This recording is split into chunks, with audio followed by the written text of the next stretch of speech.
There's a pretty one, Ulysses.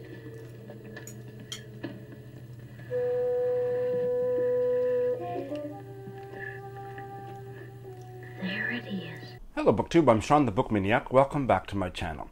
Here I am with what might end up being a series of videos over time or a one-shot deal, but I'm calling it In Other Words.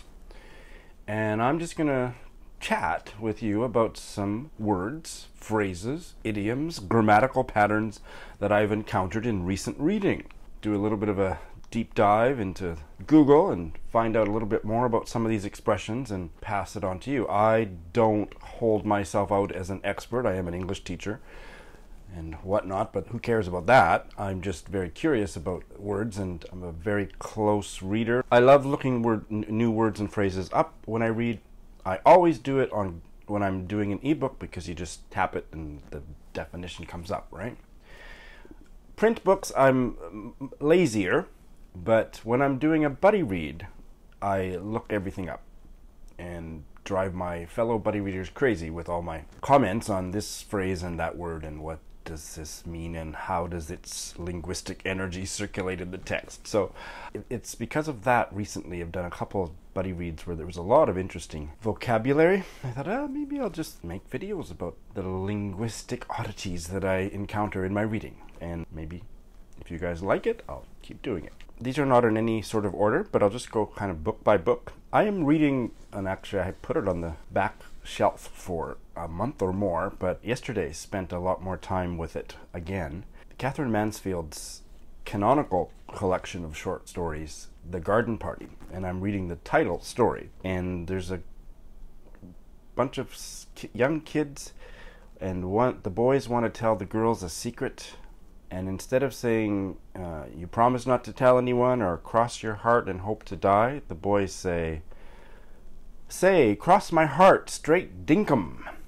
So I went to the dictionary immediately, and dinkum is Australian and New Zealand English. Mansfield, of course, was a New Zealander.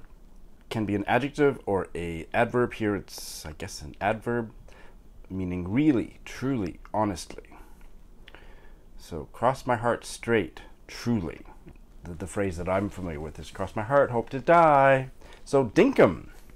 That could be a useful word. Liad, is that a word in your vocabulary? I assume it may not be in wide use today because this book was written about 100 years ago. At the end of June, I did a buddy read of Muriel Clark's debut novel, The Comforters, with a whole bunch of famous and infamous booktubers. Enjoyed it and didn't love it, but enjoyed it very much. Loved much of it. Loved a lot of it. And what a bevy of interesting words and phrases I found. The first one was schmozzle. It was not a new word for me, but I was surprised to see it in a British novel published in 1950-something, 1957, because I've always understood it to be a Yiddish word and part of the wonderful gift that Jewish Americans have given to American and North American English, and which especially came into Canadian vernacular usage through TV and movies. So I grew up using and knowing so many of these Jewish American expressions. Verklempt, kitsch, schmaltz, schmuck, schlock, because of TV and movies. And I always thought shemozzle, which means a state of chaos and confusion, a muddle, could also be a ruckus, row, quarrel, or loud commotion. It comes from that linguistic source, but in fact, no.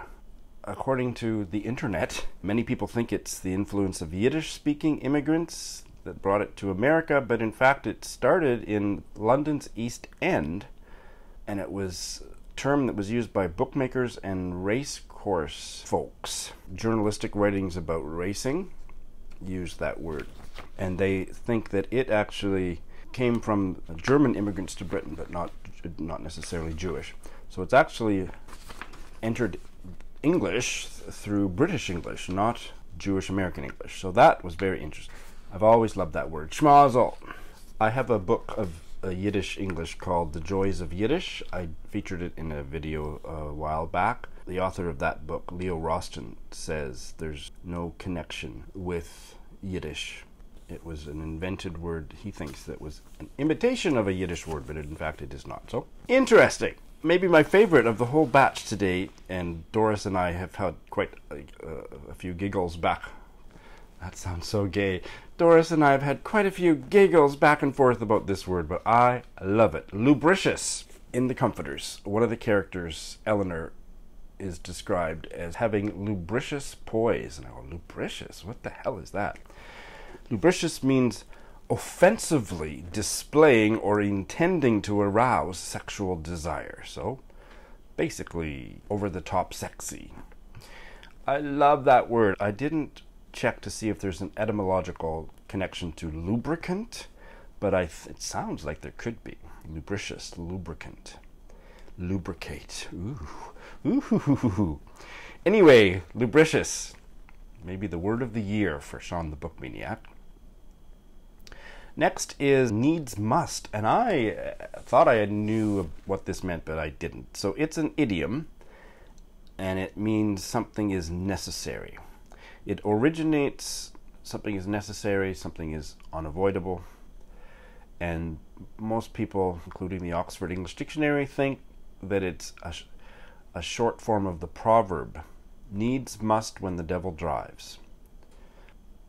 I guess that's not quite true. In fact, needs must was appearing in writing a century before the proverb. And the proverb, I think, was from the 15th century or something. Shakespeare used that expression in some of his plays. And sometimes it's used as must needs, not needs must. But usually as a standalone idiom. For example, I don't really want to go watch my niece's baseball game tomorrow, but needs must. So it's used kind of like that. It's interesting, in Spark, she's using it as an adverb. Lawrence, well, the main character, is envisioning a time when he might have to break up with his girlfriend Caroline, and when the time arrives when he needs must break with her. So that would be as an adverb. That's interesting. I also did a buddy read this month with Eric Carl Anderson and Britta Bowler of the 1936 novel by Sylvia Townsend Warner, Summer Will Show. Wasn't a great experience for me. Other than enjoying many passages of wonderful writing, I didn't like the novel as a whole, but lots of interesting vocabulary. I'm just going to tell you about two words that were in one sentence. Somebody's ideas or interpretation of something is dismissed as no more than gimcrack and rodomontade. So the two words are gimcrack and rodomontade. I assume the original Italian would rodomontade. So gimcrack, I don't think I knew gimcrack, but gimcrack is like a knick-knack or bauble, trinket, tchotchke.